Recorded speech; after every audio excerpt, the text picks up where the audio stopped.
Happy New Year, everyone! So our first video in 2023 is about discussing how to achieve a flawless base. A base that covers all of our textures, all of our pores, all of our imperfections on our face.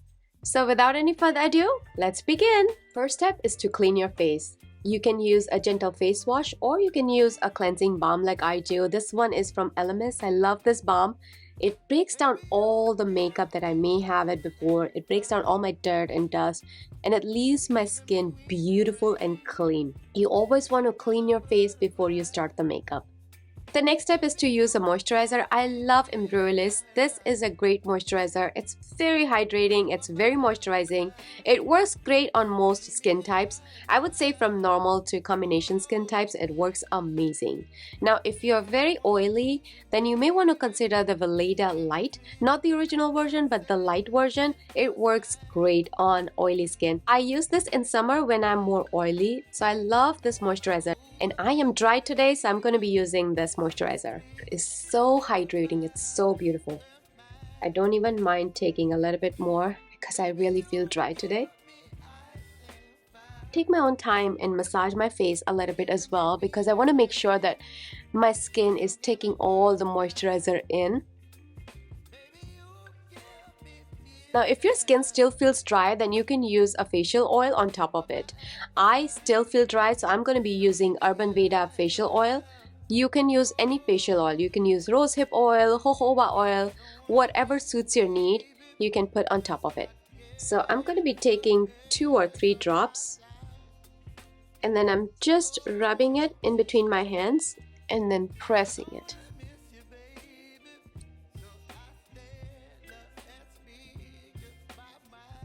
I love putting some on my hands too. Feels so good. Now let's not forget moisturizing our eyes. You can use any eye moisturizer.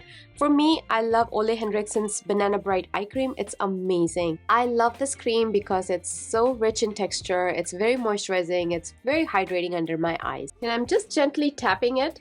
Again, making sure that my skin is absorbing this moisturizer. Alright, now we move on to sunscreen. So if you're going out, do not forget to apply your sunscreen. I love using Elta MD sunscreen, so I'm just going to be applying that. I apply it on my face, my neck, my hands.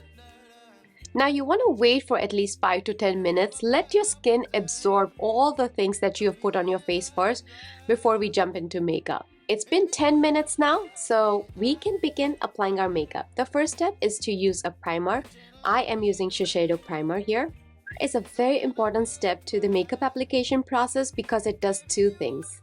First, it keeps your makeup in place the whole time, and second, your makeup lasts a lot longer. Next step is to smooth out our pores, fine lines, and this primer from Tarte works great for that purpose. It smooths out my pores like no other. And I'm using gentle tapping motion because I don't want to disturb anything that I have put on my skin underneath the smoothing primer. Alright, now our face is fully prepped and ready to put on the foundation. For today's look, I'm using Hourglass foundation. This is a soft glow foundation. I'm in shade 9, so it will provide the luminosity and soft glow to the face. I'm putting some foundation in my hand first, and then gently tap the foundation brush and get all the foundation into the brush evenly. Don't worry, you're not wasting any foundation here. You're simply just taking all of that foundation into your brush. Now use a tapping motion and just tap like so to evenly spread out the foundation. Use the rubbing motion because if you do, you're just disturbing all the skincare products that you have put underneath it. Taking it down to my neck as well. So you want to even out the skin tone of your neck and the face so they don't look separated. Now you can use the same technique with the sponge as well. It works the same with a beauty blender. If you're still seeing your imperfections, your dark spots, your texture is still peeking through and you want to cover it, don't go with another layer of foundation because it's only going to make your face look cakey. Instead, what I do is I take a concealer and I spot conceal that place. That way you're not covering the entire face with another layer of foundation and you're only spot concealing the areas that you still think are peeking through your foundation. So let me show you what I mean. So I'm taking NARS Soft Matte Concealer I have a little bit of dark spot that's peeking through. I don't know if you can see it in the camera, but I'm going to conceal it just like this.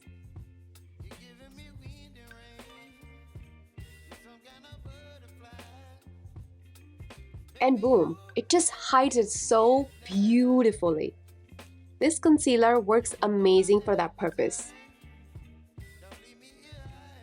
I'm going to finish up concealing my under eyes, and I do have dark circles, so first thing first, I'm going to color correct. And for that, I am taking NARS color corrector in shade medium. And I'm only applying the color corrector where there is darkness. Color correcting makes a huge difference, isn't it? Look at it. I'm using Jouer's concealer, and I'm tapping it and blending out the rest of the concealer.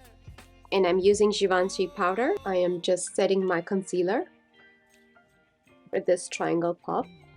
And now with a fluffy brush, I'm taking the same powder, gently tapping it to set the foundation. I don't want the foundation to look cakey, so that's why I am using a fluffy brush and gently tapping the powder to set the foundation.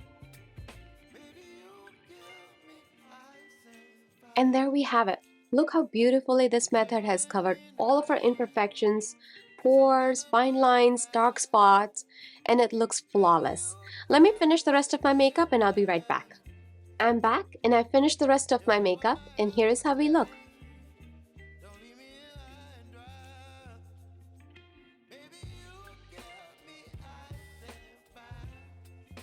I hope you enjoyed this video. I love you all so much. I'll see you in my next one. Bye!